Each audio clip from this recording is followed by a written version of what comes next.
Olá, é um prazer estar aqui com vocês, Rogério Barbosa, no primeiro podcast do Sucesso Franqueado. E queria agradecer a presença do nosso convidado, José Roberto Zanqueta.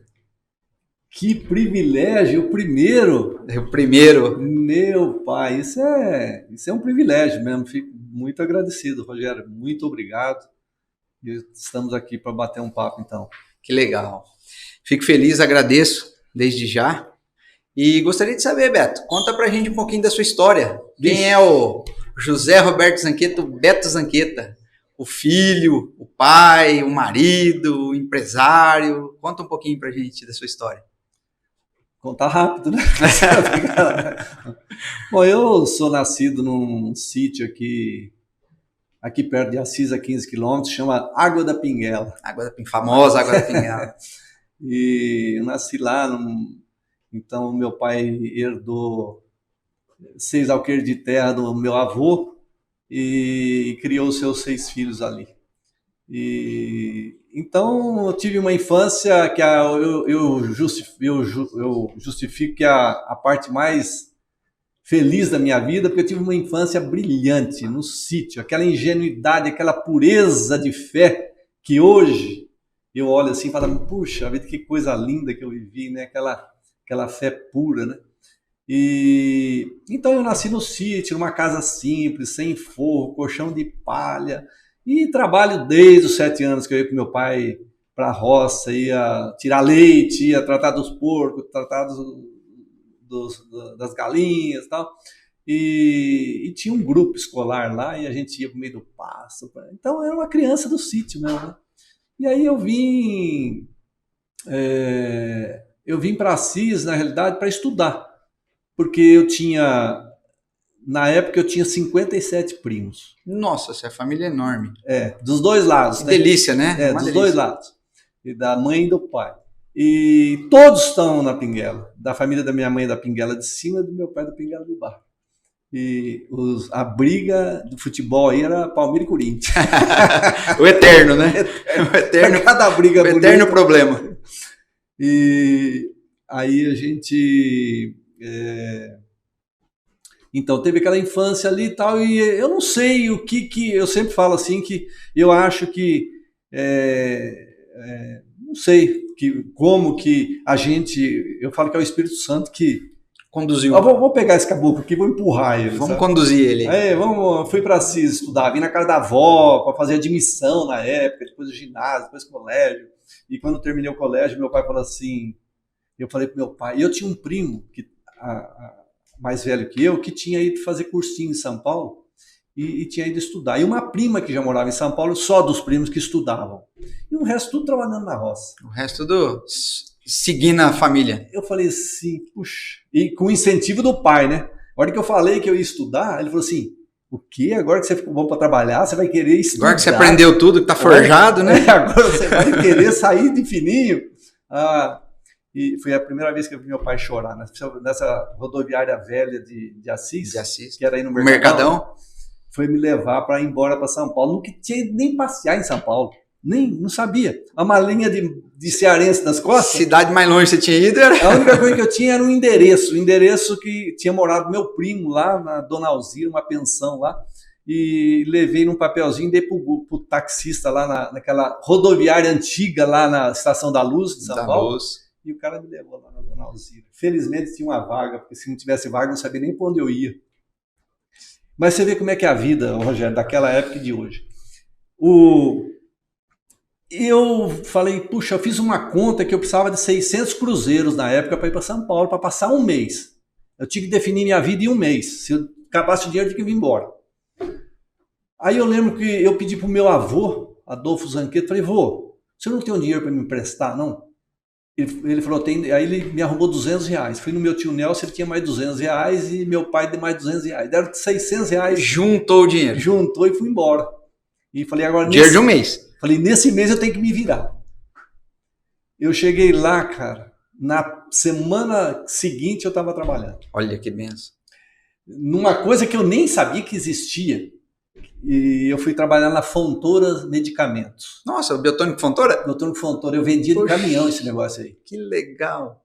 Cara, eu fui fazer um teste de Admissão? para ser propagandista de produtos de laboratório, sabe? Só que os produtos científicos da Fontoura. Uhum. E eu fiz um teste com 3 produtos que eles me deram. Eu tinha que fazer propaganda para o médico. Ó, você tem que receitar isso aqui. Eles me deram uma ampicilina, um antibiótico que chamava Pembritin, um Epacinara, que era para o fígado, e um Amplex, que era um complexo vitamínico. Olha. E eu decorei as 3 bulas, você acredita? Brincadeira. E o cara falou, você tem que chegar aqui quarta-feira, era segunda isso, né? Quarta-feira você vem aqui, eu vou ser o médico que você me fala. Eu fui lá e falei a bula inteira, o homem começou a dar tanta risada, mas tanta risada. Aí ele pediu os 3, aí ele falou assim, vem cá. Foi lá no seu Borges, um diretor, um alemãozão, um grandão. Seu Borges, dá uma olhada nesse caso aqui. Eu não deixei, eu não queria nem fazer teste. Carequinho do tiro de guerra, moleque. Não tem idade para trabalhar. Mas ele insistiu tanto em fazer o teste que eu deixei. Mas dá uma, eu vou ligar ele, o senhor vai ver. Vou ligar. E pelo teu esforço, nunca ninguém fez isso. Você está admitido. Você está admitido. Olha que legal. Aí eu fui fazer propaganda, resumindo, senão é longa a história. Não, vamos lá. Resumir.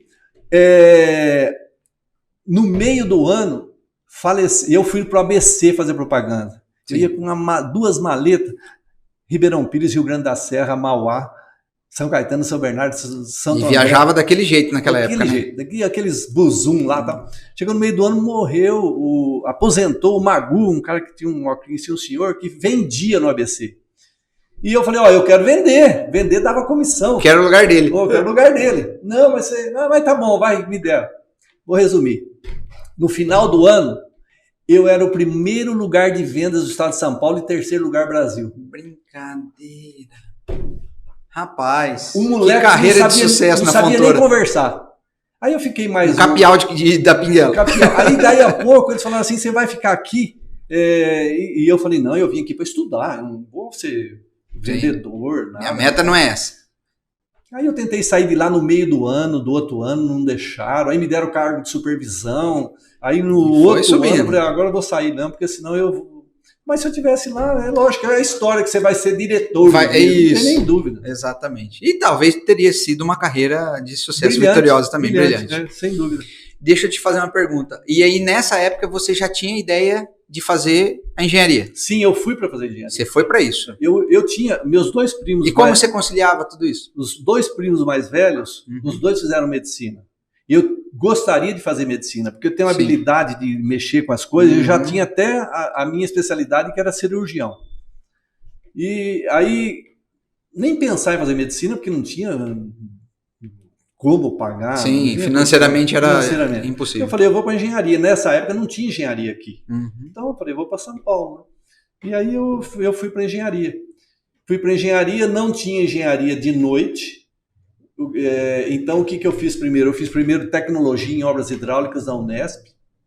Depois nós éramos tantos que queriam fazer engenharia. O Mackenzie criou um curso de engenharia operacional à noite. Eu fiz engenharia operacional. Eliminei a maioria das matérias. Aí a Faculdade de Engenharia de São Paulo criou o curso para nós também.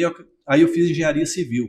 Então eu fiz 3 engenharias. Você fez 3? 3 engenharias. Nossa, para chegar até o final mesmo, que era o seu objetivo, que era ser um engenheiro. E conta pra gente, Beto, e como que foi o começo da sua carreira? E como que surgiu, como que foi a parte da engenharia para você? A minha vida em São Paulo, eu fiquei 14 anos em São Paulo. Foram os anos talvez mais difíceis da minha vida, sabe? Porque eu trabalhava muito e estudava sempre. Desde que eu fui, né, estudava e trabalhava. Todos os cursos eu fiz à noite, né? Eu lembro que eu chegava no cursinho, eu não posso falar que eu passei fome, mas eu comia sanduíche de mortadela porque eu não tinha dinheiro para comer outra coisa. Era o básico para sobreviver. Era o básico. E dormia. Eu dormia no consultório médico, eu dormia em todo lugar, de tanto sono que eu sentia. Você estava exausto. Exaustão. Né? E aí, você vê que no começo, quando eu comecei já estava na engenharia, eu fui fazer, por exemplo, estágio na Prodan, em São Paulo, que era a empresa de processamento de dados da prefeitura. Rapaz, o serviço que me deram, peguei um sacolão do exército, enchia de carnê e em todas as vilas de São Paulo dar o carnê de IPTU. Nossa Senhora. Aí hoje eu caio em qualquer bairro em São Paulo, eu já sei onde eu tô. Você sabe onde tá, porque você conheceu eu passei aqui a já, pé. a pé. Essas coisas a gente passou, né? E, bagagem, né? Aí eu fiz controle de enchente em São Paulo, que eu ficava no gabinete do secretário lá na rua Riachuelo, no centro de São Paulo, e a gente fazia controle de enchente por telex, passar a mensagem para fechar tal barragem, porque choveu muito na cabeceira do Tietê, vai dar enchente vai dar em São enchente Paulo. para baixo. Depois disso eu nem sabia que futuramente isso ia servir para mim, que eu sentava uma vez por semana com o Figueiredo Ferraz, que foi prefeito de São Paulo, para fazer uma especialidade na França sobre portos, rios e canais para a gente tirar o problema de enchente de São Paulo. Nossa. Então lá naquela época já tinha esses mesmos problemas. Já tinha, muitos até piores. E então eu fui para Figueiredo Ferraz quando eu já fazia tecnologia, começou a minha carreira de engenharia na Figueiredo Ferraz. A Figueiredo Ferraz é uma grande projetista de São Paulo que fez os projetos, esses megas projetos que tem no país, que é metrô de São Paulo, ponte Rio-Niterói. Infraestrutura mesmo. Esses aeroportos e tal. Então, são projetos assim grandiosos que a gente participava, COSIPA. Então eu participei desses projetos lá na Figueiredo Ferraz, era uma empresa uma das 3 grandes projetistas lá de São Paulo. E ali eu comecei minha carreira na engenharia, vamos dizer assim. Na engenharia. E aí eu entrei nos projetos e fiquei na Figueiredo Ferraz acho que 5 anos, depois eu fui para a Corporação Monfilioli, depois a Corporação Monfilioli quebrou, e eu era do Banco Auxiliar na época, Cominde, que quebraram tudo junto. Lembro dessa história. E aí eu lembro que o Banco Central lacrou minha mesa lá no Banco Auxiliar. Não podia mexer. Naquele dia falou, agora você tem 3 lugares para escolher se você quiser ir trabalhar, né? Aí eu olhei aquilo e a área internacional melhor que tinha para ir era o Banco Itaú. E eu fui então para o Banco Itaú. Nossa. Porque tinha uma área internacional, coisa que não sabia de nada. Rapaz, aquilo ali eu vivi assim, coisas que eu... O ápice mesmo da carreira. Não, uma coisa totalmente fora da engenharia, mas eu ia assim no escritório do cônsul da Suécia e sentava com o cara e ficava 3 horas conversando para saber o que a Suécia importava, o que de quem, calota de jipe para a África do Sul, não sei o que, e fazia um planejamento para a gente exportar, importar, tal. Uma coisa fora da engenharia, assim, mas foram 2 anos, acho 2 ou 3 anos muito bacanas. Que legal. E nessa época eu dava aula na Faculdade de Arquitetura de Belas Artes de São Paulo. Então você foi professor também? Fui. Que legal. 5 anos professor de arquitetura. Que 10. Isso também traz outra bagagem enorme também, né? Esse convívio aí das pessoas, né? Historinha rápida. Não, sim. E fala um pouco pra gente, Beto, e a família? Como ela entra nessa história aí, Minha família, nesse rolo compressor aí que foi? Eu vim para... Eu, na realidade, quando eu estava em São Paulo, na Figueiredo Ferraz, você vê que essas turbulências do mundo político e econômico do Brasil não é de hoje. Né? Não. O Brasil, desde que ele foi criado, é turbulento, né? E a Figueiredo Ferraz, nessa época, ela praticamente quebrou. Ela extinguiu-se. Né? E aí eu falei, eu vou para Assis. Aí vou, acho que, começar a construir alguma coisa em Assis. Aqui em São Paulo é duro da gente fazer alguma coisa assim, sair do zero. É tudo muito grandioso, né? Aí eu peguei e falei, olha, eu vou para Assis. Cheguei aqui e falei, vou fazer um prédio daqueles que eles chamam por administração. Mas chegou aí, eu não conhecia ninguém e tal, e foi difícil começar. Você ficou fora, né, a vida toda, né? Foi difícil de começar, sabe? E aí teve o começo, a consultorinha, tal, não sei o quê. Depois aí eu conheci o Luiz Scudeler, meu querido ex-sócio, que faleceu em 2005. E aí eu entrei nessa história de construir, mas não sabia que era tão difícil administrar uma empresa, principalmente construção civil. Eu sempre, a grama do vizinho sempre parece que é mais verde. Né? Mais verde. Parece que é fácil de administrar hospital, indústria, fazenda, mas a tal da construtora é complicado. De repente você tem 3, 4, 5 obras, tem um monte de gente empregada. Se você não cronometrar para terminar diferentes tempos e você não tiver outras na gaveta, você às vezes fica sem, tem que mandar todo mundo embora, fecha. Entendi.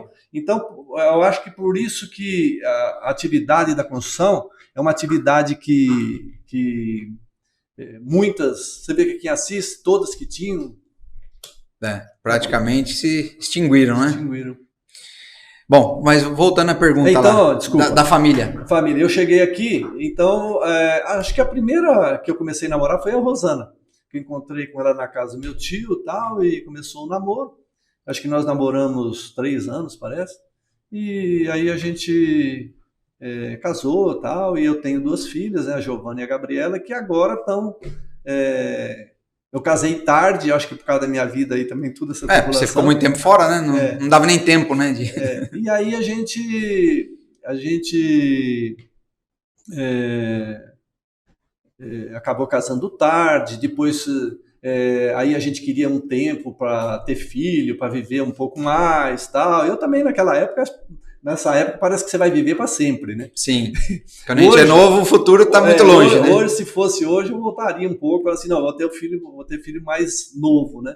Então eu tenho as 2 filhas, uma com 25, outra com 27, e graças a Deus estão comigo lá no Estão encaminhadas. Não, que legal. É uma família muito linda sua, viu? Em particular aí. A Rô é um doce de pessoa, uma humildade, assim como você, suas filhas, tudo, é muito legal. E elas se formaram também tudo em arquitetura também? Não, a Giovana formou arquitetura, a Gabriela está mais no marketing, no relações públicas. Ah, que legal. Mas a hora que começa a entrar, eu acho que a formação acadêmica Sim. É uma coisa que todo mundo tem que passar para abrir um pouquinho a mente e tal, sim, mas depois, na prática, tem médico aí que tem excelentes consultoras. E hoje o mundo está muito dinâmico, né? Porque antigamente a gente tinha um ensino retilíneo, né? Era o professor, passava para o aluno e através de livro e acabou. Hoje, o que você não pergunta para o tal do Google, né? O Dr. Google, que não te responde. Né? Então, acho que o ensino hoje está muito diversificado, ele está muito amplo, né?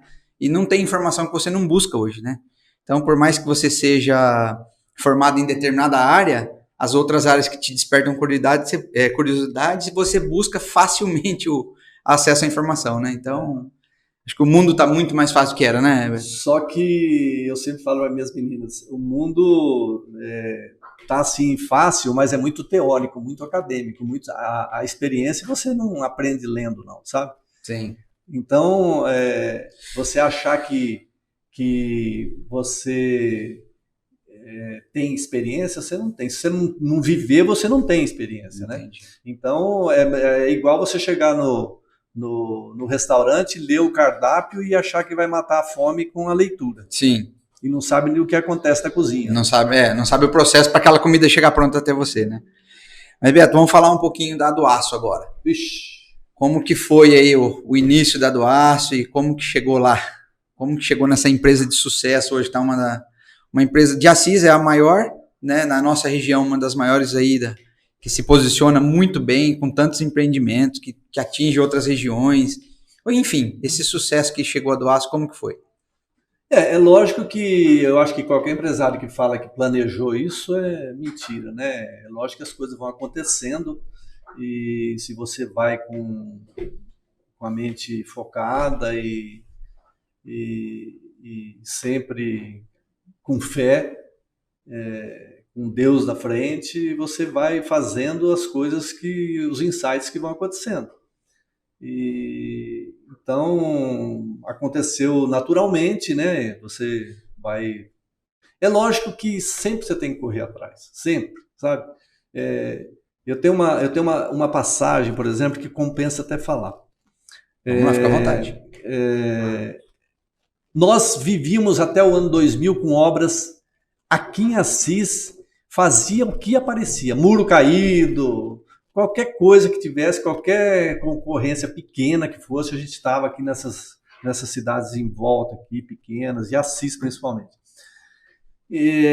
Eu conheci um arquiteto de Londrina que tem amizade até hoje. Hoje ele faz 45 anos que ele faz projetos para Yoshi em Londrina. Ah, sim. Eu atendo a Yoshi, coloca tudo. Aí eu fui para Londrina, a gente sempre ia para Londrina no shopping e tal. E eu ia para Londrina, eu falei para a Rosana, estava indo no shopping, falei para a Rosana, vamos passar aqui no Zeca que eu vou tomar um café com ele. Cheguei na portaria do escritório dele, ele estava recebendo um fax. Tá? Recebendo um fax. A turma nova hoje não sabe nem o que é isso. Nem sabe o que é isso. Falou assim, cara, eu fiz um projeto de uma praça de pedágio e tem uma estrutura metálica de cobertura e eles estão fazendo a cotação e esqueci de você, cara. Falei, vai ser também. E esse café foi providencial vir tomar aqui hoje. Cara, você acredita que ele ligou pro cara lá, pro japonês, que é o Dr. Hélio, que era da Econorte na época, da concessionária? Ele falou... Ah, a primeira que fez, então, a Castelo.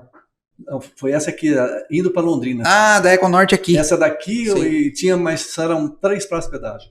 Aí ele falou assim, não, mas já é final de semana, era uma quinta-feira. E falou, olha, não dá mais tempo, porque a gente vai fechar no sábado o pacote. Eu falei, eu quero orçar. Falei para a Rosana, não vamos mais, viu?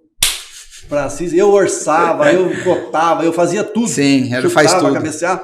Cheguei aí, cara, passei sexta-feira o dia inteiro, tal, não sei o quê. No sábado eu fui lá levar o orçamento. Nossa senhora, de um dia para o outro você voltou lá. Tal de Zé Pedro me atendeu, ele falou, rapaz, tem cara que faz um mês que levou e não trouxe o orçamento. Aí ele entrou na sala do Dr. Hélio assim e falou assim, Dr. Hélio, acho que nós achamos quem nós queríamos. O sujeito. Bom, acabei fazendo a obra. Que legal. Aquela obra foi o marco divisório da Duaço antes e depois. Antes e depois. Porque aquelas obras, nós fizemos 27 praças de pedágio. Uma indicada para outra, concessionária tal, e passarelas de rodovia, muitas. Ali, você vê, olha que casualidade. Casualidade não, é o que você falou, Deus olha na frente. Trás tem um livro que se chama A Idade dos Milagres. Quando você tem uma determinada idade, depois que você vai para frente lá dos 60 tal, você olha para trás e fala assim, mas será que é coincidência? Não existe, né? Tudo é providência, né? Não existe coincidência. Mas que legal, Beto. E deixa eu te fazer uma pergunta, puxando aqui pro meu segmento, né? Que nem você mesmo, que tem essa experiência grande de fazer obras em outros locais, outras cidades. Que é uma solução de uma locadora hoje para você nesses locais, assim, de ter esse apoio, que nem você está com uma obra lá em Lençóis Paulista, por exemplo, de ter uma locadora lá para ajudar você no equipamento? O que isso trouxe de benefício para você hoje como Duaço, como empresa? É uma empresa essencial, sabe, a locadora, porque você tem uma economia muito grande, porque esse deslocamento de equipamento para qualquer obra, você põe no custo, principalmente obra rodoviária, sabe? Obras que você tem equipamentos, a gente não faz muitas obras rodoviárias, mas sempre nas praças de pedágio a gente utilizou. Então, não compensa você mandar um equipamento daqui, por exemplo, para Sorocaba, que nem a gente fez obra, por exemplo. É contraproducente isso. Então, é lógico que você ter a locadora de equipamento nos locais facilita muito a vida, né? Muito. E tem outra, né? Os equipamentos estão cada vez mais assim. É muito comum hoje nos Estados Unidos, países mais desenvolvidos, automóvel. Não se compra mais. Não se compra mais. É locação. É locação. É um aluguel que você paga. É um aluguel porque a desvalorização que você tem do carro Sim. compensa mais do que o aluguel, entendeu? Então custo de guardar, custo de depreciação, estrutura para guardar isso, controle, almoxerifado, tudo isso você evita com isso, né? Exatamente. Então, é lógico que a locação é uma mão na roda, é uma das coisas, né, brilhantes que aconteceu. Surgiram. Legal. Para você que está assistindo esse podcast, pega essa dica do Beto Zanqueta, da Duaço, que locar hoje é um dos melhores negócios que tem. E para você que deseja ser um locatário, um dono de uma locadora, procure a gente, fale um pouquinho mais sobre a Loca Tudo. Você vai ficar deslumbrado com o ramo que tem e a crescente que está nesse ramo. Ok? Procura a gente aí que a gente vai dar um toque para você. Beto, e agora não menos importante, estou sabendo aí na boca pequena que você vai lançar um livro para contar um pouco, porque nós falamos aqui 1% da bagagem que você tem para falar, senão o nosso podcast aqui, nós vamos tomar um café aqui e vai passar para janta. Fala para a gente um pouquinho sobre o seu livro, o que é a ideia, qual que é a intenção desse livro que você está criando, que é um negócio, não sei, acho que nós somos um dos primeiros a estar divulgando esse lançamento aí desse livro, essa ideia. Que está antes da hora, que o lançamento é para a primeira quinzena de setembro. Eu fiz muitas obras aí, então a gente perde até a conta de quantos metros quadrados, quantos edifícios. A gente discutia isso agora há pouco, né? Fiz aqui em Assis mais de 2.000 apartamentos. Sim. E que 10% da população de Assis mora em imóvel da do Aço, então isso é muito importante. Fiz obras muito bacanas aqui em Assis, para você ver, a gente fez tanto a história de Assis que nós fizemos a arquibancada do Tunicão, os galpões da FICAR, que legal. Os primeiros galpões da primeira FICAR, nós fizemos a restauração do Teatro Municipal, nós fizemos a Praça do São Francisco. Nossa Senhora. Então, você... Tem coisa que então, precisa ser contada. São históricas, né, aqui em Assis. Então, depois, nós tivemos algumas coisas, algumas obras que foram marcos, que nem a Unip fazer em 120 dias uma obra de 13 mil metros. Não, aquilo foi uma coisa... Nós chegamos a ter 450 homens trabalhando ali, e eu sei que aquele Natal, o almoço foi com a marmita na mão, dentro da obra. Então, são passagens interessantes, fiz obras bacanas, sabe? Sim. Então, nós fizemos outro marco divisório de obra em Assis, foi o Renascense. Mudou o conceito de moradia, né? Mudou o conceito de moradia.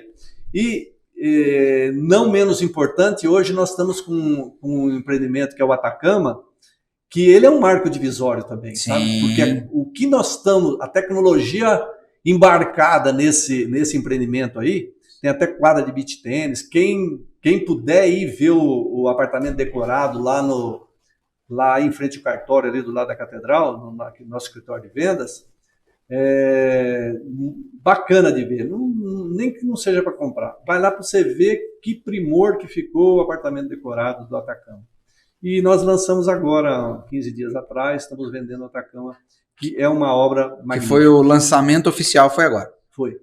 E então, falando dessas obras que são obras importantes e tal, mas quando eu acordei que a espiritualidade era importante para a vida, gostaria de ter acordado, que alguém tivesse me dado um chacoalhão e acordado lá atrás da minha vida, né? Mas, infelizmente... Tudo a seu tempo? Tudo a seu tempo. E eu converso com muitas pessoas hoje, muitos empresários, inclusive, que se eu tiver a oportunidade de levar a conversa para a espiritualidade, eu sei que eu vou contribuir muito para ele nesse quesito, porque eu estudo ciência e espiritualidade há 18 anos. Então, porque as pessoas que me conhecem vão falar assim, poxa, mas o homem que viveu a matéria a vida inteira agora vai falar de espiritualidade? Não, nesses 18 anos, eu fiz os cursos correlatos, fora a engenharia, aí eu fiz curso de programação neurolinguística, eu fiz curso de coaching, eu fiz curso de toque quântico, eu fiz curso de cura quântica, eu fiz curso de radiestesia, que é tudo curso assim voltado para essa área, sabe? Sim. E aí eu li muitos livros sobre espiritualidade e vou fazer um parênteses que as pessoas às vezes confundem o que é espiritualidade com espiritismo, com religião. Sim. Sim. Espiritualidade não tem nada a ver com espiritismo, tem a ver um pouco com religião, assim, não importa a religião que você tenha, você pode ser uma pessoa desenvolvida espiritualmente. Sim. Entendeu? Então, é desvinculado. A religião é você com um monte de gente. Sim. Espiritualidade é você e o Criador. Então, é muito diferente. Então, a espiritualidade é você ser bom. É você olhar o mundo com as lentes de Deus. Sim. É você afinar o seu espírito para você captar os insights divinos, ou a frequência cósmica e tal. Porque a hora que você começa a estudar, e aí a espiritualidade chamou a ciência, porque desde 1750, com o Descartes e o Newton, que eram os cientistas expoentes da época, Sim. Um filósofo matemático. Lembrando que o Descartes é um pouquinho anti-religião, anti várias coisas. Né? Então, mas eles fizeram, Sim. Exatamente, eles fizeram isso. E o Newton também, eles falaram assim, para o clero, para a gente não se matar, Sim. vocês cuidam do sagrado e nós vamos cuidar da matéria. Sim. Com coisa que na época a matéria e a ciência não se confundem. Mas no final da vida o Newton acabou dando uma puxadinha pro lado da ciência, que ele viu que, pro lado da espiritualidade, porque ele viu que a matéria chegava lá, né? Aí nós ficamos 250 anos andando paralelo, ciência e espiritualidade. Em 1900, Max Planck, um cientista alemão, inventou a tal da física quântica. O quantum, uma porção... mensurar. Para mensurar, ele chamou de quantum, que é uma quantidade que um fóton carrega de energia. E em 1905 eles fizeram um trabalho, ele e um cara que ele conhecia lá, o tal de Einstein. E aí... Esse carinha, né? Esse carinha, Einstein. E esse cara, e eles começaram a desenvolver a física quântica. Depois foi em 1916 a primeira lei da relatividade, em 1921 a segunda lei da relatividade do Einstein. Aí veio o De Broglie, veio o Schrödinger, Pauli, outros cientistas, e a física quântica veio explicando muito da espiritualidade. Sim. Mas ela veio explicar mesmo a partir de 1970, Sim. que a gente vê que tem umas mentes brilhantes no mundo fazendo experiências, e que aquilo que a gente achou que era milagre, hoje já tem comprovação científica, Sim. a prova de como que aquilo acontece. E aí eu comecei a ler muito a respeito de espiritualidade e a ciência, e foi um pouco de saúde mistura também, e até tem um subtítulo no meu livro, que o livro era para se chamar Café com Deus. Aí teve um livro lançado aí, Café com Deus Pai, a editora falou, nós temos que mudar. Mas o nome tem mais a ver hoje, que é a Trilha da Plenitude. Então, por mais amplo um pouco. Por que Trilha da Plenitude? Porque nós não atingiremos a plenitude em nossa vida se a gente não cuidar do terceiro pé, que é corpo, mente e espírito. Então, nesse mundo de hoje, nós estamos deixando o espírito de lado. Então, a intenção é que o livro realmente esclareça que você tem que desenvolver o seu espírito. E no livro eu mostro como desenvolver o espírito, sabe? Essa espiritualidade, vamos falar, né? Para a gente ter uma vida boa, uma vida melhor. E aí eu comecei a ler os grandes nomes, os grandes mestres, os grandes gênios da espiritualidade do mundo. Mas você pega os principais. Lao Tse, o tal de King, o I Ching, que é a Bíblia deles. O Lao Tse ninguém sabe de que época que foi direito, mas de 600 a 1000 antes de Cristo. Só que ele já chegou em Buda em 600 antes de Cristo, né? Buda, Confúcio, depois já vieram os pré-socráticos, que é principalmente o mais brilhante, uma mente maravilhosa, que é o Sócrates. E ele teve dois alunos assim, teve um aluno brilhante, que é um pensador